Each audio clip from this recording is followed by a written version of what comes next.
There was an article that came out and I that night saw it and literally looked up how to resign. For me, it was no option to come off this wave of painfulness, losing essentially the company that I started and being caught up in this female founder takedown thing. But I had no choice but to get back on the horse. It's amazing to be able to start again, and being able to do so a second time with all of this experience under my belt. I'm a much more refined and savvy brand and businesswoman. I'm Sammi Cohen, and this is Social Currency, a podcast that unpacks the stories that are shaping business, culture, and the intersection of the two. My very first guest on Social Currency is the one, the only Ty Haney. If you know me from Instagram, you probably know my Outdoor Voices video, which was one of my first videos that really went super viral, and it honestly changed the trajectory of my entire platform. So having her as my first guest on the podcast is such a full circle moment for me, and I am so grateful for this conversation with Ty and for the opportunity to share this conversation with you. Anyway, in 2013, Ty founded Outdoor Voices, the athletic apparel brand that took the internet and hot girl walk culture by storm. At its peak, Outdoor Voices was worth over $110 million and had raised $60 million. I remember being in the car listening to Ty's episode of How I Built This with Guy Raz and thinking that she really had her finger on the pulse of what consumers wanted, unlike any other founder that I'd heard before. Later on, key leadership at Outdoor Voices would clash with Ty. Notably among them was Mickey Drexler, who was the former Gap and J.Crew CEO and the chair of the board for Outdoor Voices. Then Ty was forced out of the company and cut to no one's surprise, Outdoor Voices is now a shadow of its former self. If I were Outdoor Voices, I would be begging her to come back in some capacity. But Ty is now taking on two new industries with her current ventures. There's Joggy, a clean energy drink, and TYB, which is a brand loyalty and engagement platform. Today, we talk about what I think has always been Ty's superpower, which is building community within a brand. So many companies try to do this, but they should really be taking notes from Ty. She shares the tactical ways that she created community at Outdoor Voices and how she's doing this now at her current companies. She also gives some hot takes on the girl boss culture that Outdoor Voices grew up in and the counterintuitive challenges with successfully raising a ton of venture capital, and advice for anyone who is the face of their brand. This is Ty Haney Social Currency. Ty Haney, welcome to Social Currency. I'm pumped to be here. Thank you. So to start, I want to ground us with this word that comes to mind when I think of your work, and that word is community. You are such a skilled founder with a superpower for cultivating the sense of community. So in your words, what does community mean to you? Yeah, I love that. I think it's a group of people rallied around a central mission or reason for being, purpose, and the evidence that comes from that when it's activated appropriately, where there's tangible enthusiasm, engagement, and passion for that reason for being, that whether it be a product or a brand, this clear North Star in terms of why we rally around something. And I think coming with that is this sense of belonging. But I love community. I very much believe in it as something that's central to how we build brands and businesses that last. And making it something that's tangible, measurable, and there's evidence of it is part of what I've really focused on in my new business. It's very evident that the communities that you build throughout your various companies have that sense of belonging, of connecting to the customer. And I want to do a little bit of a dive back to the days of Outdoor Voices. Sure. You became a very well-known founder thanks to everything that you did at Outdoor Voices. And Outdoor Voices was a company that really rode the tailwinds of the direct-to-consumer era. So looking back on that time period, what's one of your fondest memories of building Outdoor Voices in the early days? It was interesting with Outdoor Voices. Our mission was to get the world moving. And so really the positioning of the brand was all about freeing fitness from performance. So the Nikes, Under Armours, Lulus of the world love them, but they, in a lot of ways, prioritized being most athletic, strongest, and fastest. And OV really found success by flipping that positioning and instead prioritizing how do we inspire people to be active for the fun of it with friends? Do it every day. Is it with your dog? Is it with your kids? Doesn't matter. It's just about getting out there and connecting the dots from a day-to-day standpoint.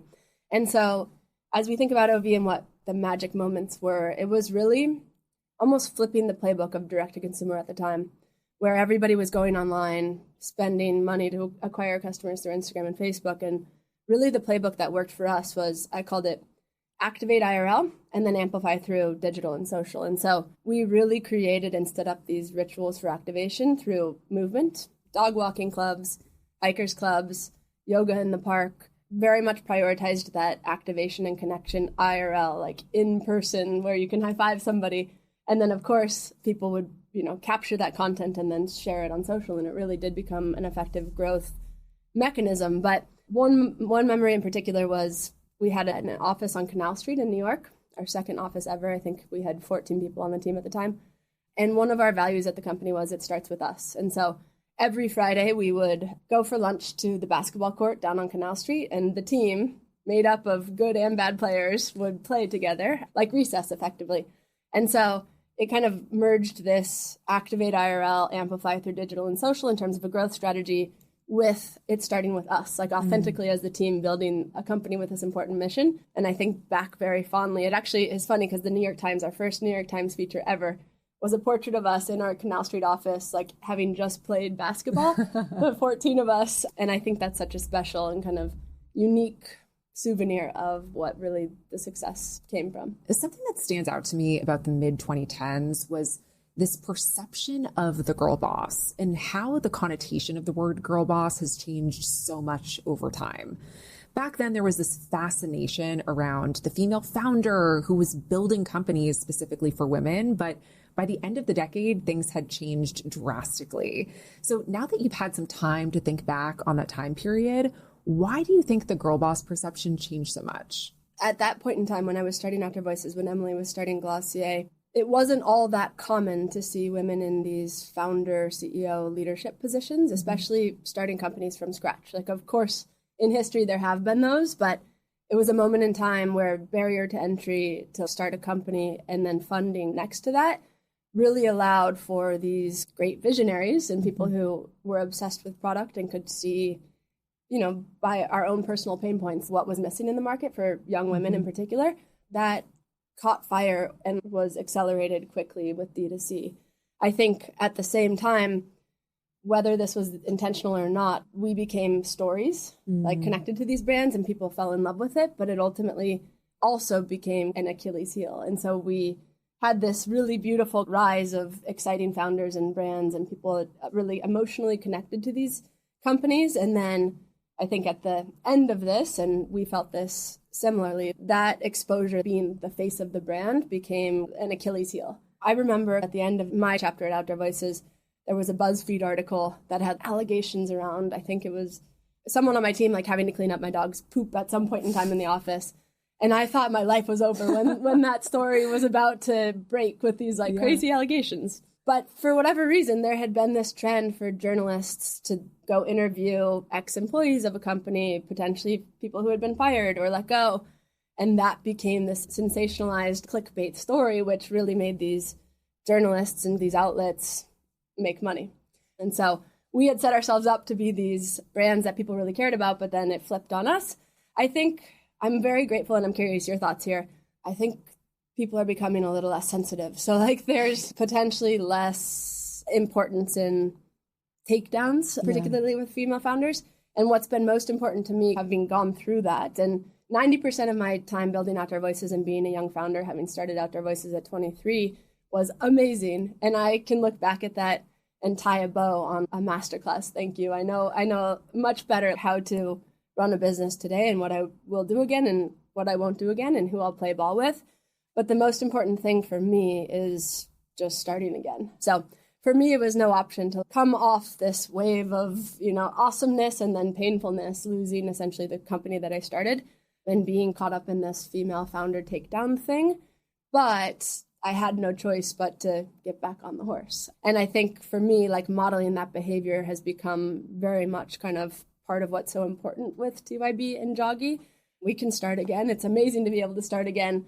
And being able to do so a second time with so many learnings and all of this experience under my belt, I'm a much more refined and savvy brand and businesswoman. I think you just hit on so many points that will resonate, especially what you said around the fact that these female founders were really stories onto themselves. And there was this lore around not only just themselves, the companies that they were creating, but everything that they stood for. And number one, that is a tremendous amount of pressure to feel like I am the female founder that's paving the way. Yeah. And I think another element that you didn't exactly speak to, but I think you're also alluding to, was from a financial standpoint, things were extremely different. And there was so much capital that was going into these companies, especially in the female founded direct to consumer space. And so I think whenever you see someone who has this rocket ship success,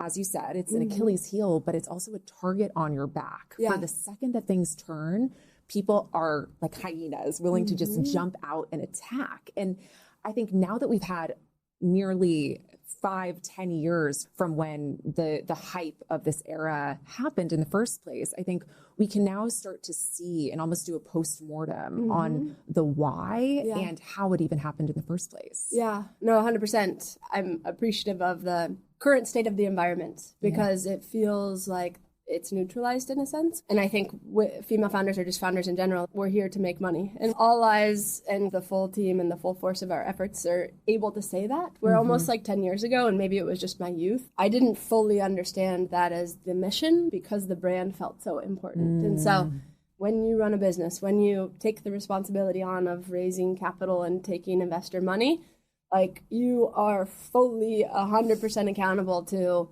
seeing that through and ultimately this being a for-profit business. And not that that wasn't clear to me before, but with my experience, and I think a lot of us as first-time founders, female in particular, were able culturally to show up and commit to that in a way that maybe didn't feel as okay in the past. Yeah, I definitely think, and I agree with you, that the culture around all startups, not even just female-founded ones, there has been this collective, perhaps, agreement that the brand, the marketing of a company, that's all important, but ultimately the numbers are what is going to be driving the business, the profitability, your P&L. Whereas before, that was almost like the sideshow of like, this is what we're doing. And it was very hand wavy. It speaks to the venture capital environment and the money in the space where it was okay to not be profitable. Totally. Yes. We had stories and products and fandom that were very investable.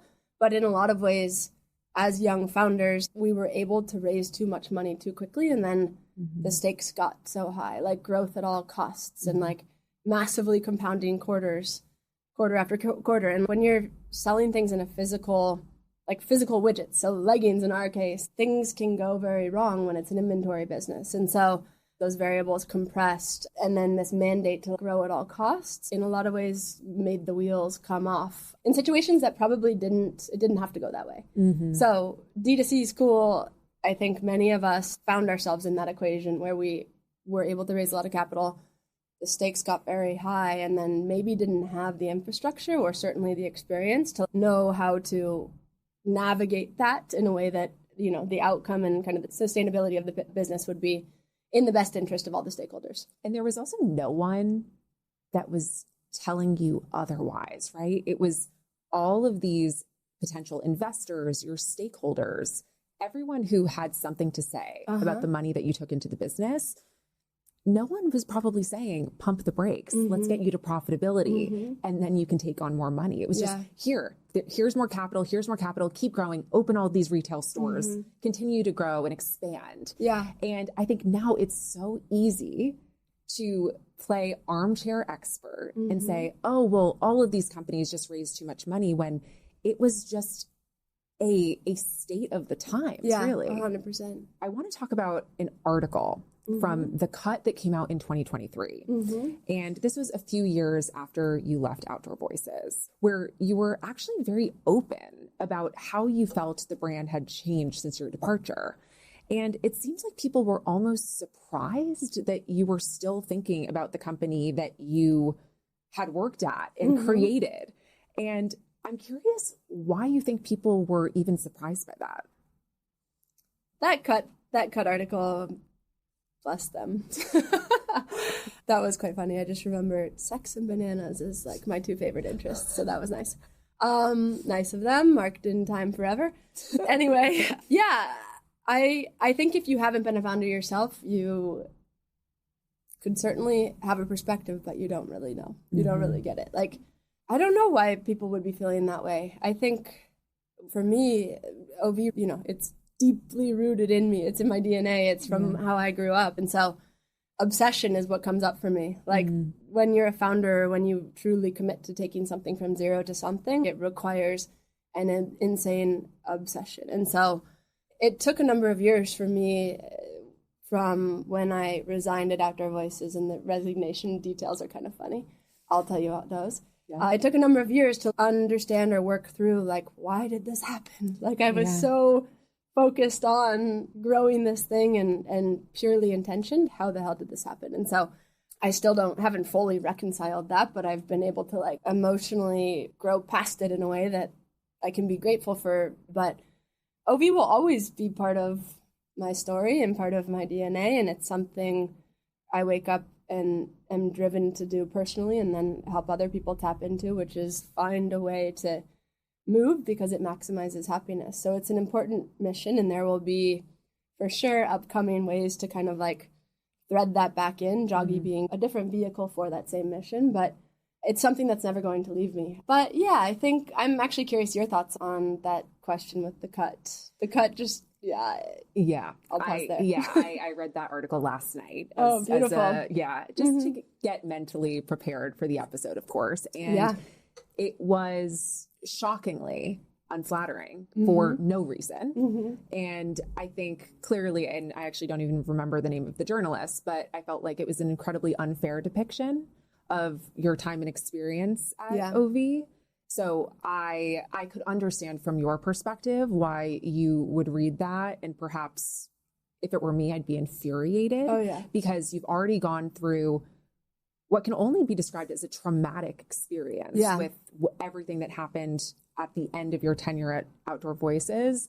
And then to feel as if you're now not one, but maybe a few years past that time, and you're still getting kicked. It's like, when is this going to stop? Let's change the narrative finally. Yeah, I think very much saying it myself and ourselves first is so important nowadays. And you'll see that kind of over the next months as we have some big announcements upcoming. But I'm someone who trusts and potentially trusts too much. When the cut had come to me, they like showed me this content franchise where they're all glowing. And I'm like, it doesn't need to be glowing, but it's potentially an interesting filter.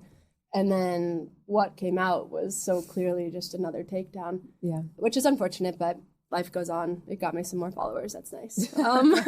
Who cares? But what would I say? I don't know. That's an unfortunate still period in time. So I've gotten a lot less comfortable, or just like, it's not part of my playbook to go to journalists anymore. We are the source of truth, and that becomes more and more important. And for me personally, knowing how other people want to depict the scenario. 100%. I think it takes away other people's power when you share your perspective on how everything went down. Because truthfully, anyone who's going to write about it, talk about it, they weren't there. 100%. They weren't in the room. They don't know what it was actually like. So when you own it from your perspective, to the extent that you can and you're able, I think that that's where you actually gain your power back. Yeah. I tried to navigate that very thoughtfully as well. And looking back, I feel quite proud of just like, that was a cluster, you know what I mean? There was a lot to unpack there as a young woman who had tried her best to go after this thing. And you'll see we very much have a commitment to like spinning up our own direct content and formats, and hopefully are doing the same thing for other brand builders and founders that are on the TYB platform. But I know firsthand how important and powerful saying something yourself and directly is, and then let people pick it up from there. Yeah. You alluded to the resignation, so I have to ask, what are those details? I had never worked somewhere else. I guess in college I did, but I hadn't left or been fired. And just kind of the build up, there was tension between Mickey and I. We had very different views on how to grow the company. I had gone to the board and said, we're going to have to make a call here because we definitely have divergent views. There was an article that came out that had been authored or co-authored by a Mickey and another journalist. And I, that night, saw it come out and literally looked up how to resign. And so the message, I kept it because it's kind of funny. I hereby tender my resignation. Doing things, Ty, like the most formal ever. I didn't know if legally it needs to say that or not. So that's marked in time. Very nice. Right after I had had Sunny, a lot going on. But I was so, I read that article and was like, I saw this coming. I had brought the board into, something coming. We need to make a call here. And then just felt so betrayed in a sense. And so I hereby tender my resignation, doing things, Ty. Beautiful. I'm sure that sending that message, especially everything that was going on in your life at the time, you mentioned you had just had your first child. I cannot even imagine what all of that must have felt like at the time. So I'm curious, now that we are safely past that time and your experience at Outdoor Voices is thoroughly put to rest. Yeah. I am curious to hear from you what the number one business lesson is that you take. And it sounds like there are many, but what is one business lesson that you take from that Outdoor Voices chapter? Yeah. Full stop, ownership matters. And this ties back to how you fund the company. But at the end of the day, we had raised a bunch of money. And as you looked at the cap table, I had diluted myself to a point where I didn't have control. So I didn't have enough of ownership of the company to be able to control whether we move someone out or not. And so that's a pretty helpless position to be when you're the one who started it and are used to having kind of full agency, autonomy, et cetera. And so it's really impacted how I think about setting companies up and the cap table and how you fundraise and what amount of capital you're willing to bring in, because at the end of the day, ownership matters or you lose control. I think that is an incredible takeaway for the audience because if you do not have ownership, and I was actually speaking with someone about this the other day, but it's actually pretty crazy when you look at cap tables sometimes where you'll see a founder who has a moderately successful exit, but if they own 100% of the company or even the majority of the company, the amount of money that they have at the time of the exit versus someone who raises hundreds of millions of dollars, but is diluted. And then there are potential liquidation preferences or drag along rights. And the investors end up taking almost all of the money. It is such a drastic difference. And you can have truly the first exit where the founder owns the majority of the company. It can be a much smaller exit. Right. But much more fruitful, obviously. 100%. And that's something I wish I had learned before doing it. But I do understand. I think in my first fundraising go, I had heard investors be like, I only invest in second-time founders. And that kind of tracks because there's certainly a lot you don't know the first go. But really, things like secondary and pref stack. At 23, I just dove all the way in and trusted. And ultimately, a business at the end of the day doesn't work like that. And now, speaking of companies that you have much more ownership of, I'd love to talk about TYB and Joggy. So before you even started those companies, in the period of time post Outdoor Voices, when you were still very much scouring the landscape, trying to figure out where you were going to go into, what was your framework for identifying opportunities that you felt were truly disruptive? Tapping into kind of what I am obsessed with, and that is building this recreation universe. Again, committed to that mission of movement. And it's such a wide open lane. It's shocking to me. And so coming off of OV, I started thinking about almost creating kind of these expert brands within the recreation world, but with a shared operating team and a shared backend to figure out if there was a way to make it a more efficient model by having kind of a shared team, resources, ops, et cetera, but then very specific and precise experts in shoes, energy, et cetera, et cetera. Joggy was the first brand in a box. And I had started Joggy because at my time at Outdoor Voices, drank a lot of Red Bull. And as I clicked into the ingredients, it was like, this is not a recipe for energy in the long run. So I tapped a group of scientists in finding the most premium plant-based energy, caffeine source. And so that's what we have built Joggy around. As I started thinking about going to market with a From Zero brand, I remembered with Outdoor Voices, we had obviously a very strong and evident community. And it became our most productive and profitable growth channel at the end of the day. That said, at Outdoor Voices, we had over 10,000 ambassadors called doers. We would engage them in things like coming upstream in product development type processes, picking colors from a line sheet, like helping us from an insights and preference standpoint be smarter about our buy decisions. They'd host local events at their universities, etc. They'd submit UGC, all of these things as brand builders and business builders that we knew to be very valuable. We could take that content and then put it on our channels and use it in paid, etc. That said, it was engagement that was valuable, but we didn't have a tool to make it measurable. And so I remember back at Outdoor Voices, sitting in a boardroom, a lot of D2C brands had found success spending money on Instagram and Facebook, like 30 to 40% of what they'd raised to acquire customers. Meanwhile, our community strategy, as we connected the dots from a data perspective, anyone who came through our community strategy and community playbook was 4 times more valuable over time.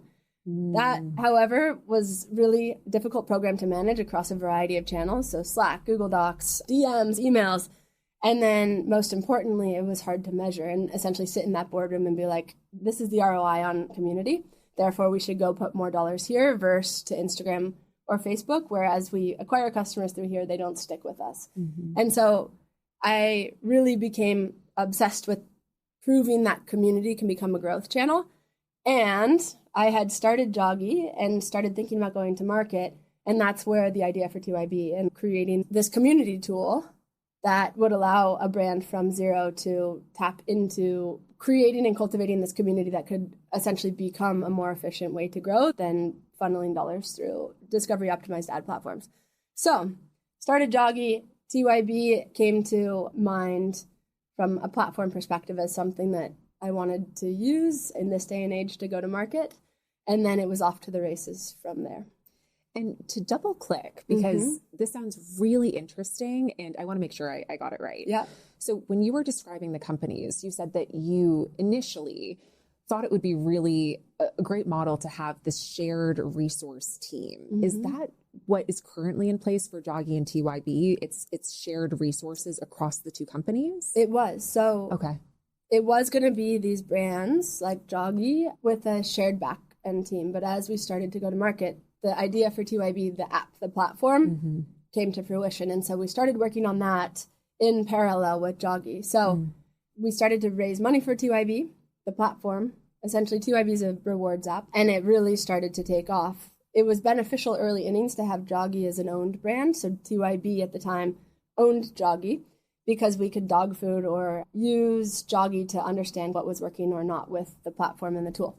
As we've grown, so a number of years in, we separated the two. In September, Joggy spun out of TYB into its own company. It has its own team, its own resources, and TYB similarly.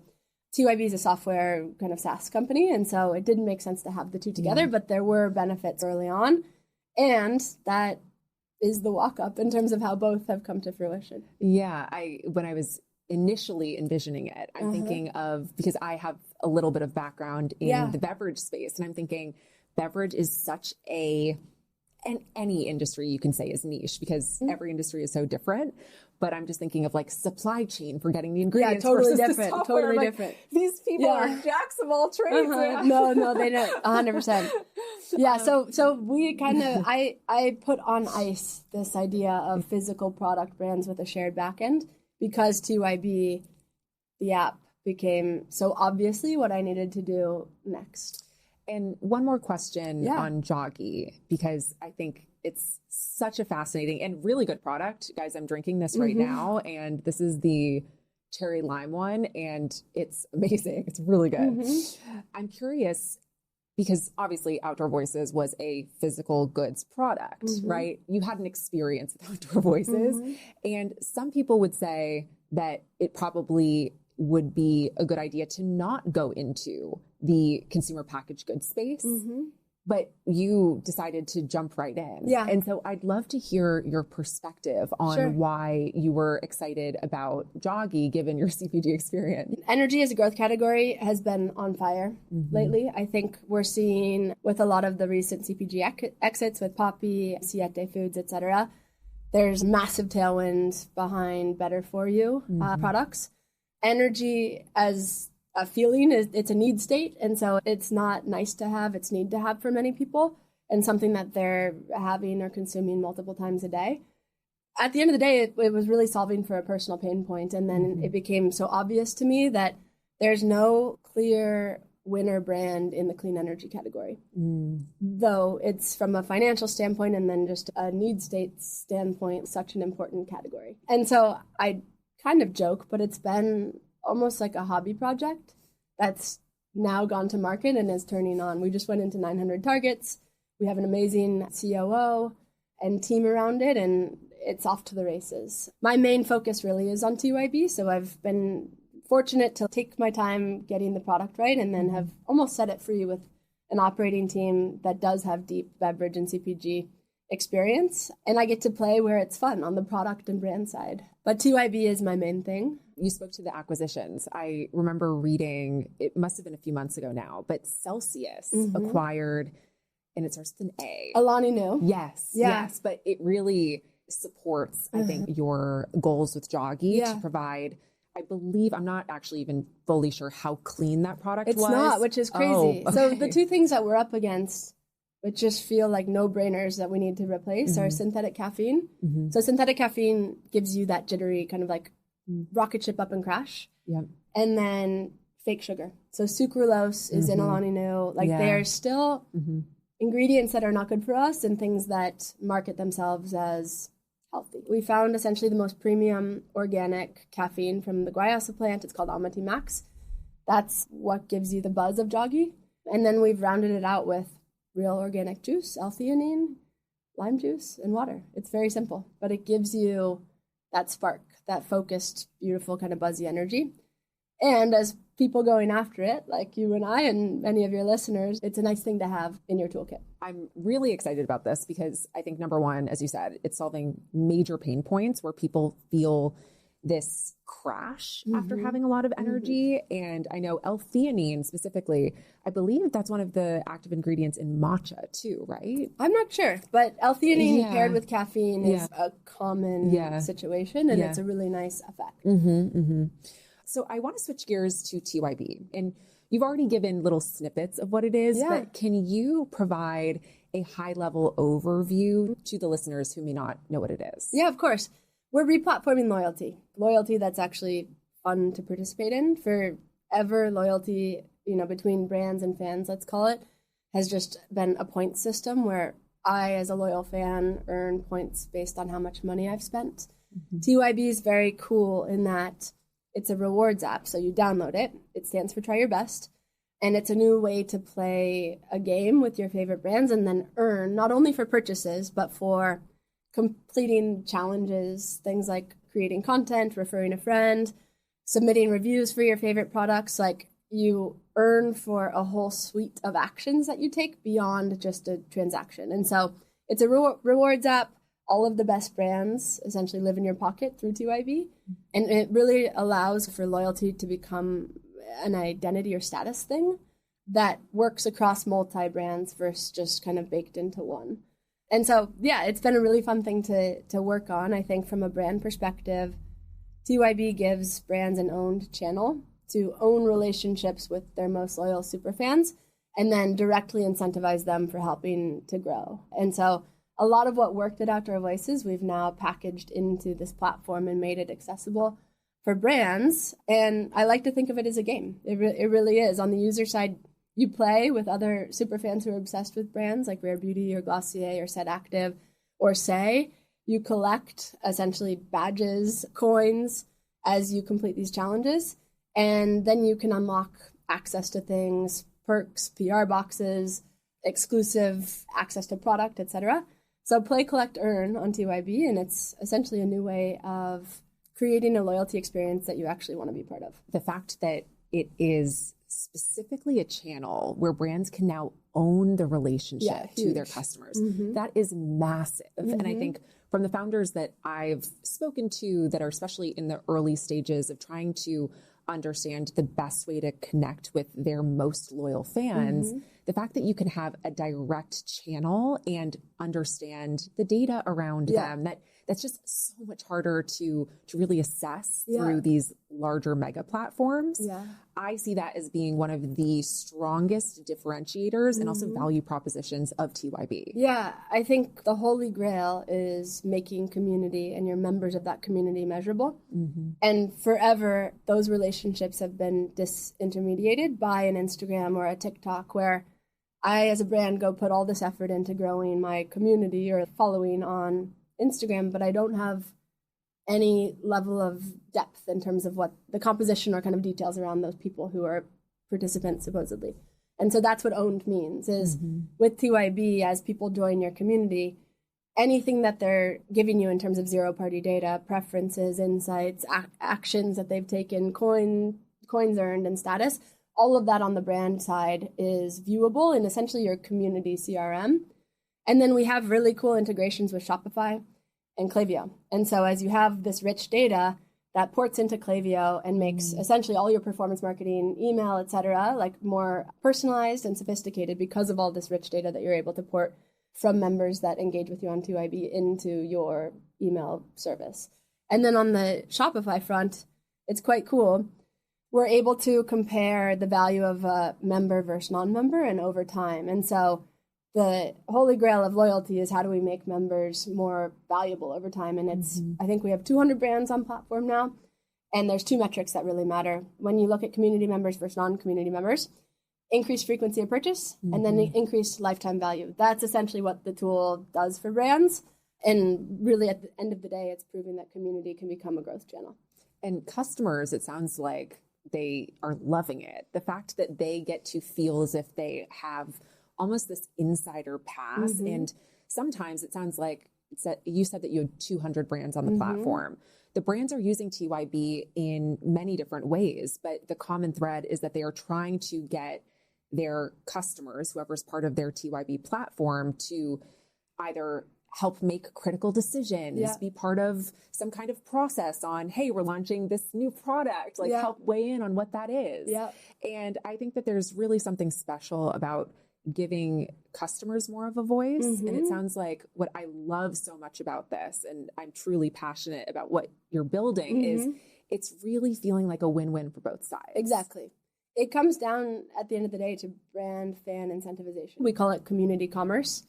And so that's the crux of it. And for me, the future of brand building is two-part. It's co-creation. So almost taking that Reddit thread, let's say Glossier Reddit thread, where there's clear evidence that people really care and talk about the brand, in-house, and then rewarding for productive and valuable behavior. When you were in the early days of TYB, what were those initial pitches like to get brands on the platform before they even knew what it looked like? Yeah. I mean, there's such a standard for what traditional loyalty programs look and feel like. It's like baked into your site as a brand. It's points for purchases that you then earn on your birthday. It's such a rote, I guess, program. And so we've kind of exploded that definition to include a lot more of the fun, active participant type behavior, where we as brand builders know things like high quality, authentic, user-generated content is something that I'd happily pay for, right? Generally, brands would want this experience white labeled. What we very much believe in at TYB is users want one portal into rewards and relationships from their favorite brands.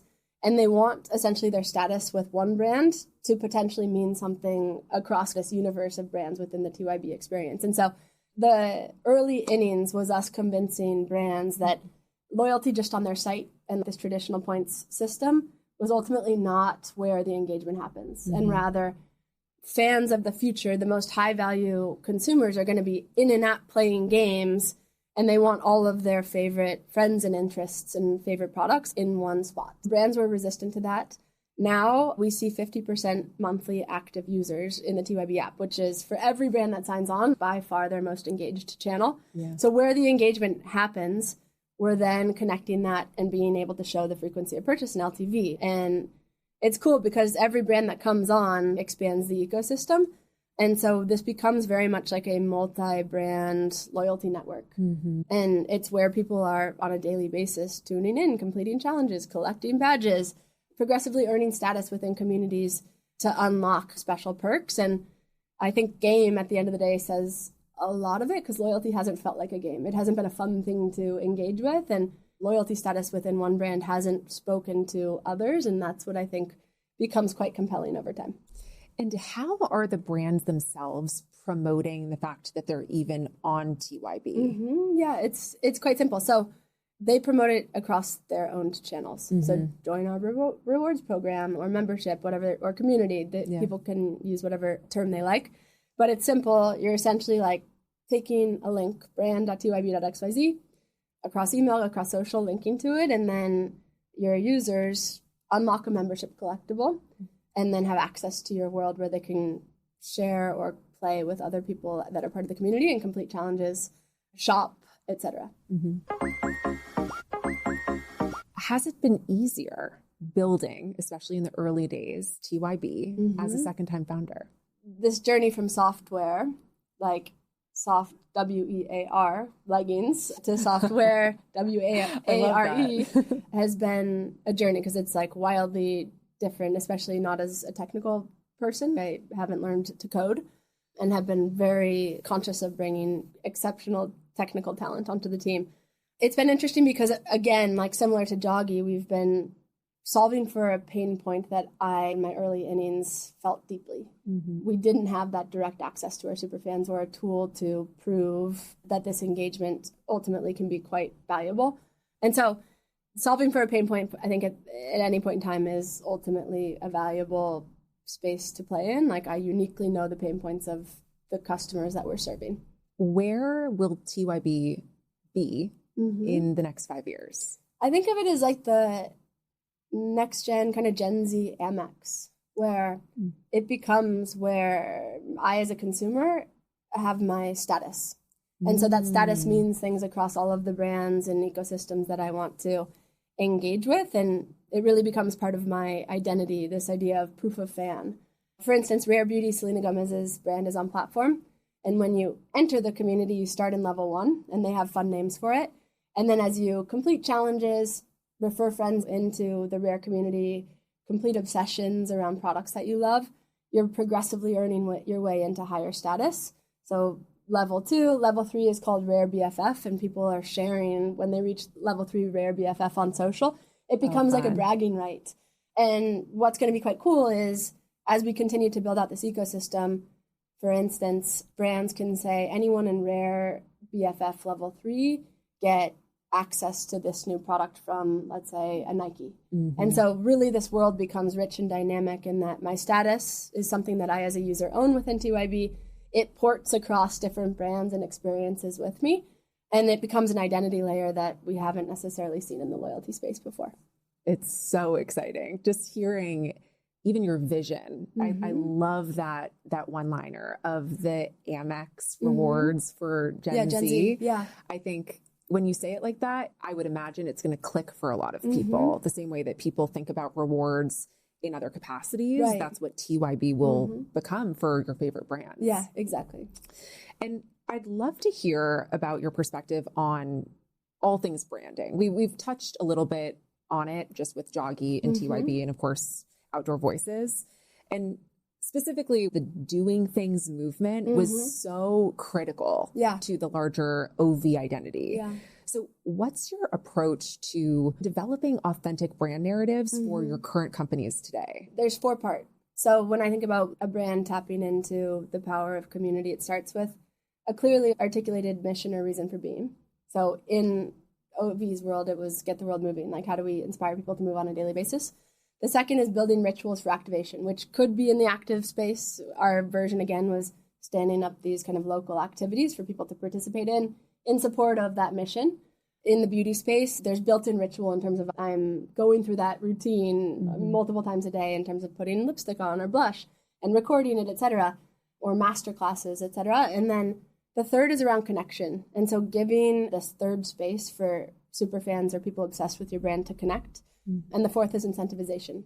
So we're coming from a world in Instagram and social where I, as a fan of something, am pressing but not getting much for that. And so the cool thing about TYB and really where we're headed is every action I'm taking, I'm getting a micro reward and earning further status for. And so that suite of 4 things to me is ultimately how you activate a brand or a community and find that engagement and enthusiasm around a brand or a product that you might be building. I think that is such an incredible takeaway. Of course, it's great hearing how you think about it, but for anyone who's in the early stages of building their own company, their brand for their company, or even just trying to reimagine what their brand for their existing company is, having that framework just as succinctly and clearly as you just laid it out is really something that I imagine a lot of people should be doing to think about if what they're doing makes sense and will resonate. Yeah, and that's why I think TYB is so cool. I think of it as this experiential funnel. And so quite simply, what the tool allows you to do is to create automated engagement campaigns, and they live next to any marketing campaign. And so the tool lives in parallel with any marketing campaign you might have on your roadmap. And effectively, it allows you to create a game which drives more engagement around that marketing initiative and have direct access and measurability to all that's happening within your most obsessed superfans. So it's a pretty fun space to play and proving out to be a very effective tool for brands that want to have and realize the opportunity of community as a growth channel. With everything that you've built to date, what is the aspect of your career that you are the most proud of? It's a good question. What I'm most strong at, or what I love to do, is to create movements around things. And so it's almost like a religion that people have real kind of sense of belonging and emotional connection to. So we did that well with Outdoor Voices. I think that opportunity is still alive and well. For me, kind of creating that religion, it's around movement. And so that's, again, a very personal thing. Like, I need movement on a daily basis to show up as the Ty that I most want to be, both in business and kind of personal aspects of life. So creating movements around things is really what excites me. And I think we're creating this movement around brands being able to incentivize directly their most valuable fans in a way that sits a bit outside of the influencer world as we know it and the paid acquisition world as we know it. So again, I think TYB becomes this movement. And I'd say creating movements is something that I love the most about what I do. And you can see the thread, the common thread of movement through everything that you've done. Yeah. Because although Outdoor Voices quite literally was apparel to support movement, Joggy is energy to support movement. TYB is the movement and the kinetic energy that exists between brands and their most loyal fans. It's almost this beautiful arc of how you think and also what you build, which is like poetic. Not to go too deep, but it's really cool to think of it like that. The movement creation is something that I love to do. I also, you'll see this turn on, I'm very committed to this recreation universe building. And so I think it's funny because I do have a number of businesses that I'm part of, and people are often like, whoa, that seems like a lot. But to me, they're all quite synergistic in this world building or underneath kind of the recreation umbrella. All right. So last 3 questions. These are questions for every guest. Cool. The first one is, would you be able to share a system that you have that benefits your career or business? I very much believe that compression of time creates value. And so particularly in startups and when you're really trying to go from zero concept to actually something with traction in a real business, pace matters. And so the quicker that you can test something, learn, evolve, iterate, I think that's something I've really loved about building in the tech space is you're running sprints, 2-week sprints, and here's what we're going to get done in this amount of time. Like by when is a really crucial end point from a management standpoint to compress time around getting things done. And so that's more just of a operating offering. Okay, next question comes from the social currency corner, where I get your input on a trend or story that's impacting business and culture. You were the face of Outdoor Voices in many respects, and it seems like you're now a little bit more behind the scenes with your current companies. Yet now building in public with founders as the face for brands is extremely common. So since you've been on both sides of the equation, what do you think the best way is to grow a consumer-focused company? Yeah, I think it's a team sport. So there certainly can be a Michael Jordan or kind of the star of the team, a Steph Curry, but then there's a cast of characters that all each have an equally important role. And I think not just having a single point of failure with one face is the way of the future, though, again, there is such power in having people kind of attached at the forefront of these businesses. It's an emotional business, it's an entertainment business, but I think rather than one face, it's a team of people, it's a team sport, and that's really where there's strength. Let's end with some advice. For this part, I ask listeners to submit questions for you, and here is one of my favorites. What is one piece of advice about building community around a brand that most founders get wrong? It's all about it starts with us. And so it needs to be something that isn't just applied as a marketing tactic, but really you need to take the time to understand authentically, deep down in the DNA of this brand and yourself and your team, what is it that makes sense for us as a ritual for activation or a way to activate people around our mission and theme and purpose. And so it's really not just filling a spot on a marketing calendar.